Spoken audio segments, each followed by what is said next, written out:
जय हिंद। आप सभी का स्वागत है हमारे यूट्यूब चैनल पर। आज इस क्लास में हम लोग एनसीईआरटी गणित कक्षा 10 के अंतर्गत अध्याय 2 में प्रश्नावली 2.2 के प्रश्नों का हल जानने वाले हैं। तो आज का क्लास आप अंत तक देखिएगा। यदि अभी तक आपने हमारे चैनल को सब्सक्राइब नहीं किया है तो रिक्वेस्ट है कि आप हमारे चैनल को ज़रूर सब्सक्राइब कर लीजिए। आगे भी आपको इसी प्रकार से पूरे गणित का सॉल्यूशन इस चैनल पर मिलने वाला है। तो चलिए आज का क्लास को शुरू करते हैं। चलिए तो शुरू करते हैं अध्याय 2 के प्रश्नावली 2.2 के प्रश्नों का हल। पहला प्रश्न में कहा जा रहा है कि द्विघात बहुपदों का शून्यक ज्ञात कीजिए और शून्यकों तथा गुणांकों के बीच संबंध की सत्यता की जांच करें। देखिए नीचे कुछ द्विघात समीकरण दिए गए हैं जिसका आपको क्या करना है, शून्यक ज्ञात करना है और शून्यकों तथा गुणांकों के बीच सत्यता की जाँच भी करनी है। तो शून्यक को निकालने से पहले आपको कुछ पॉइंट याद रखने हैं जिसको मैंने नीचे नोट में लिख दिया है। पहले आप इसको देख लें, उसके बाद प्रश्नों को हल करने में आपको आसानी होगी। देखिए कहा जा रहा है कि यदि a x square plus b x plus c यह क्या एक द्विघात बहुपद है, इसके दो शून्यक अल्फा तथा बीटा हैं। मान लेते हैं कि इसका दो शून्य क्या क्या है, अल्फा तथा बीटा। तो शून्यकों तथा गुणांकों के बीच निम्नलिखित संबंध पाए जाएंगे। देखिए पहला क्या होगा कि शून्यकों का योग, यानी कि यहाँ जो आपको शून्यक अल्फा तथा बीटा प्राप्त हुए हैं इनका यदि आप योग करेंगे तो यह माइनस बी बटे ए के बराबर हो जाएगा। माइनस बी का मतलब हो गया, देखिए बी यहाँ पर है तो इसका साथ में क्या है, एक्स है। इसका मतलब यह हुआ कि हम माइनस में एक्स का गुणांक बोल सकते हैं।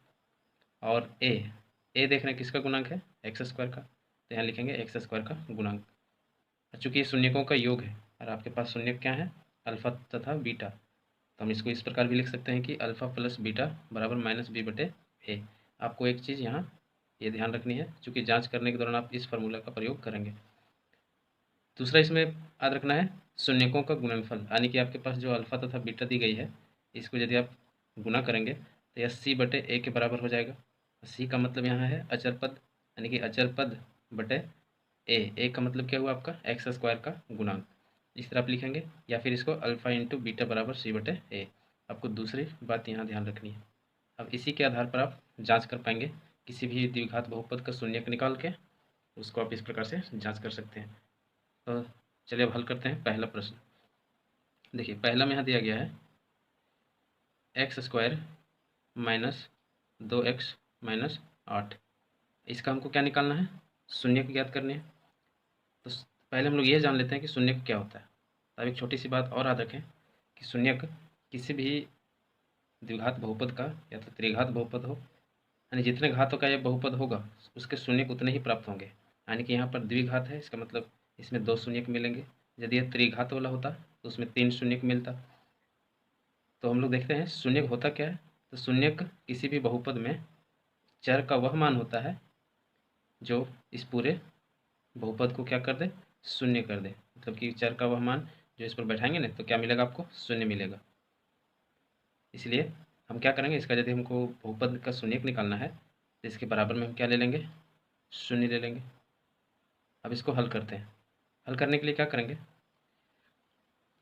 देखिए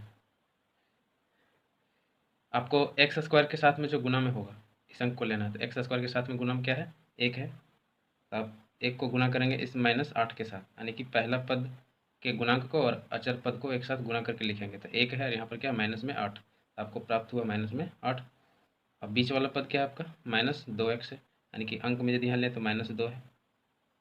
तो आपको इस तरीके से काम करना है कि 8 के, यानी कि आपको जो पहला और अंतिम पद को गुना करने से प्राप्त हुई है 8, इसके आपको दो ऐसे गुणनखंड निकालने हैं जिसको आप जोड़ करके या तो घटा करके कितना ला सकना है, माइनस में 2 लाना है। तो देखिए 8 के लिए हम क्या कर सकते हैं, 4 और 2 ले सकते हैं। 8 के बहुत सारे गुणनखंड हैं, जैसे कि आप 1 को 8 में गुना करेंगे तो भी आपको 8 मिल जाएगा। 2 में यदि गुना करेंगे 4 को तो भी क्या मिल जाएगा, 8 मिल जाएगा। लेकिन हमको कंडीशन ऐसा रखना है जिसमें कि ये दोनों गुणनखंड को जोड़ने पर या तो घटाने पर माइनस 2 आ जाए। देखिए 8 में से 1 को यदि आप जोड़ेंगे तो 9 होता है, माइनस 2 तो नहीं हो रहा है। 8 में 1 को घटाएंगे तो 7 होता है, इसलिए आपका पहला वाला नहीं हो पाएगा। दूसरा में देखते हैं 2 और 4 में।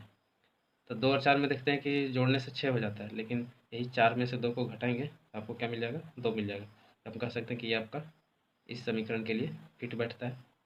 तो चूंकि आपको माइनस में 2 चाहिए तो बड़ी वाली संख्या को आप माइनस में रखिए, इस छोटी संख्या को प्लस में रखिए, यानी कि -4 और +2 में यदि आप बीच वाले पद को तोड़ेंगे तो आपका परफेक्ट बैठ जाता है। तो इसको लिखते कैसे, यदि आपको मान मिल गया कि -4 और +2 लेना है, लिखेंगे कैसे? तो पहला पद और अंतिम पद को ज्यों का त्यों लिख देते हैं।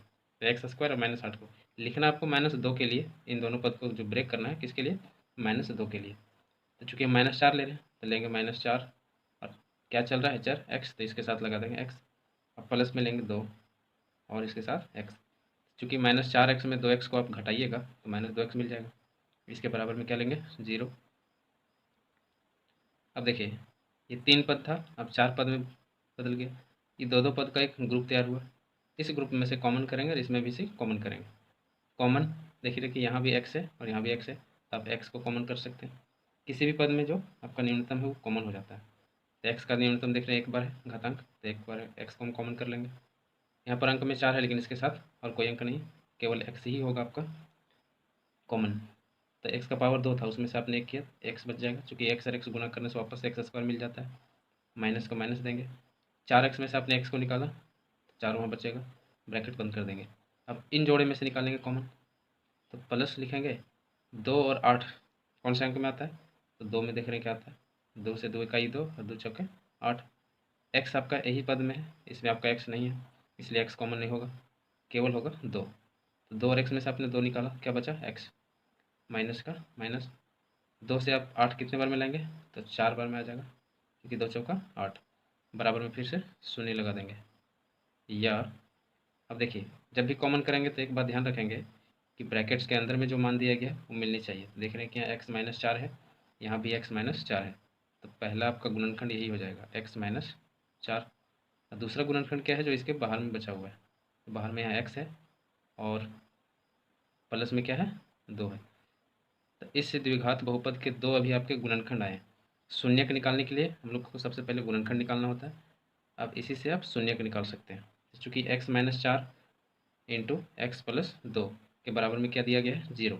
तब प्रत्येक को आप अलग अलग 0 रखेंगे, यानी कि x-4 के बराबर में क्या रखेंगे? 0,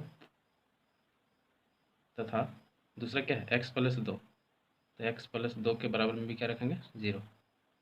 यदि आप यहाँ x का मान निकालना चाहें तो -4 को आप दाईं तरफ ले जाएंगे तो +4 हो जाएगा, तथा यहाँ पर x का मान निकालना चाहेंगे तो +2 को आप ले जाएंगे दाईं तरफ तो ये -2 हो जाएगा।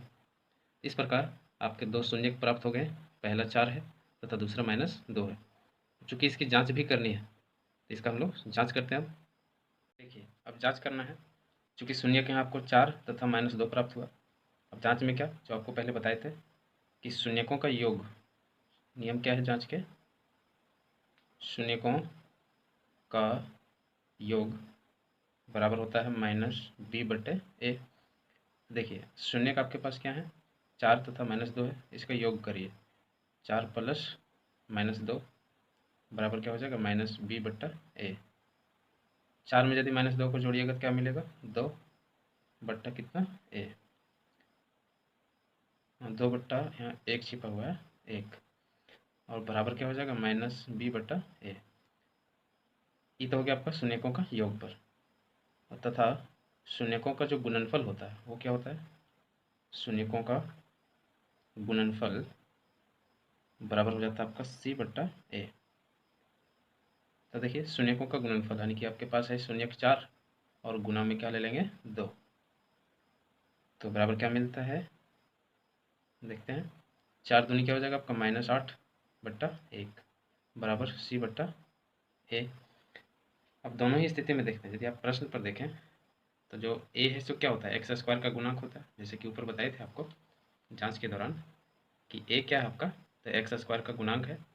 तो दोनों ही स्थिति में आपको a मिला के देखना है कि इक्वल है या नहीं। यदि आप यहाँ देखें तो a के सामने यहाँ दिख रहा होगा 1, यहाँ भी a के सामने दिख रहा होगा 1। यहाँ तो आपका a का मान दोनों में इक्वल है। यही a का मान जो x² का गुणांक होता है हम प्रश्न से मिला के देखेंगे। क्योंकि x² का गुणांक यहाँ क्या है? 1 है, यहाँ भी आपको 1 प्राप्त हो रहा है, ये दोनों आपका मैच कर जा रहा है। अब इसी के अनुसार आप लिख सकते हैं, यहाँ a बराबर क्या मिल जाएगा आपको? 1, चूँकि a के सामने 1 दिख रहा है दोनों स्थिति में। b बराबर क्या हो जाएगा? तो b का मान आपका माइनस में क्या हो जाएगा? 2। ये दोनों जगह यदि माइनस हो तो कट जाएगा, प्लस हो जाता, लेकिन केवल एक ही स्थिति माइनस है, इसलिए आपका -2 हो जाएगा। तथा c बराबर क्या हो जाएगा, तो c के सामने आप देख रहे हैं कि -8 है, c का मान हो जाएगा -8।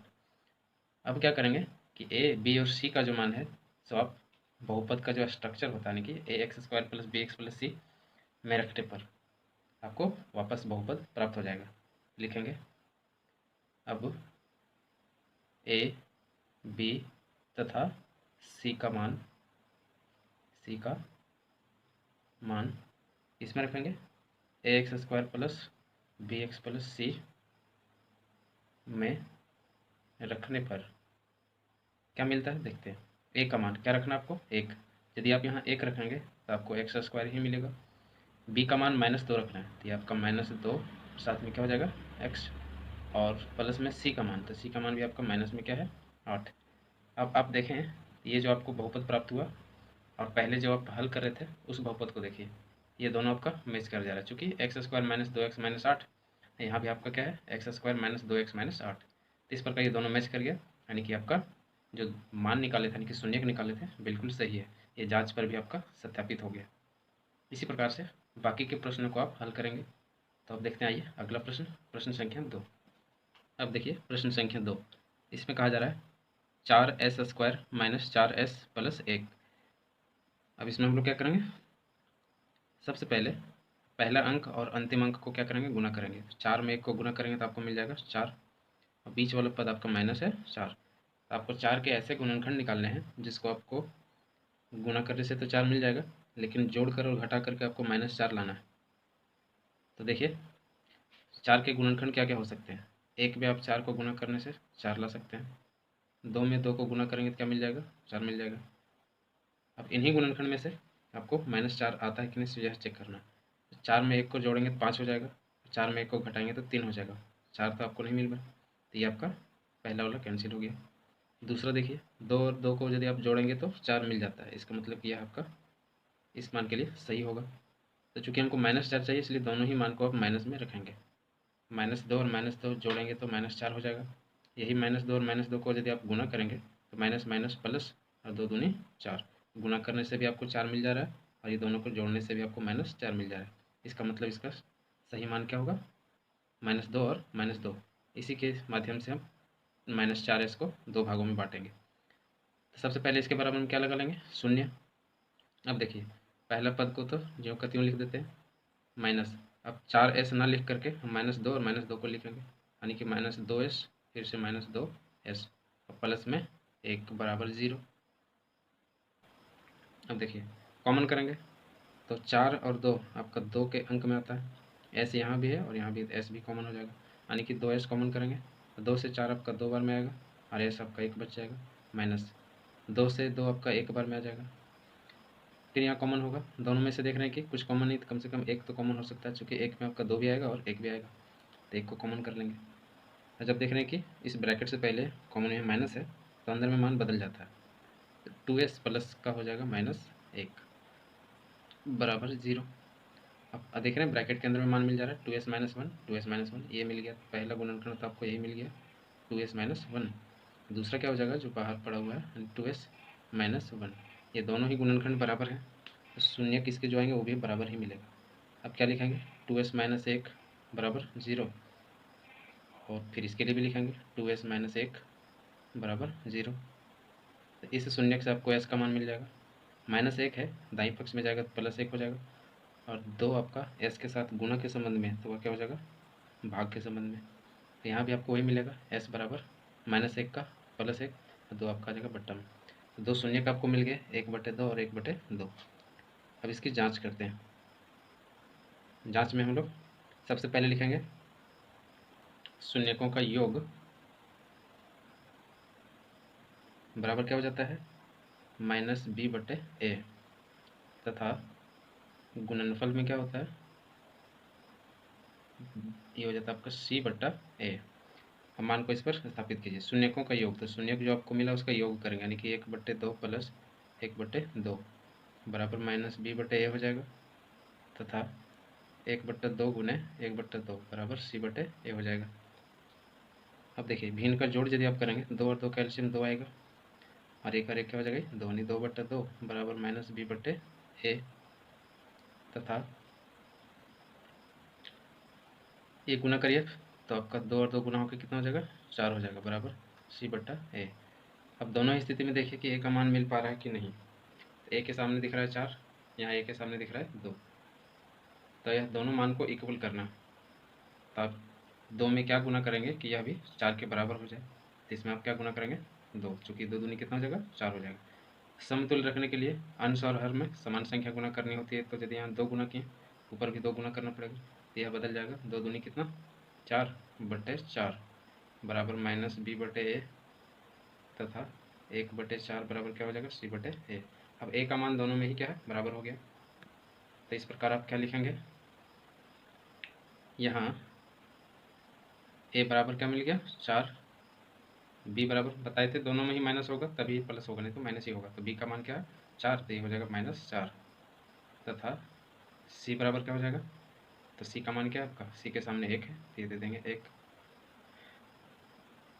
अब ए, बी तथा सी का मान कहाँ रख देंगे, a x square plus b x plus c में रखने पर। अब इस पर मान रखिए, ए का मान क्या है, 4, यदि आप ए के स्थान पर रखते हैं 4 तभी बन जाता है 4x स्क्वायर। बी के स्थान पर -4 रखिए तो हो जाएगा -4x, और सी के स्थान पर 1 रखिए तो प्लस में हो जाएगा 1। अब यदि ये जो आपको बहुपद प्राप्त हुआ यानी द्विघात बहुपद, यह आपका प्रश्न से मैच कर जाएगा, ये दोनों आपका मैच कर जा रहा है। चूँकि यहाँ आपका चर s चल रहा था और हम लोग यहाँ x में माने, तो आप यहाँ s स्क्वायर भी और s कर सकते हैं। इसकी मेन तो आपको यह ध्यान रखना है कि a, b और c का मान आपको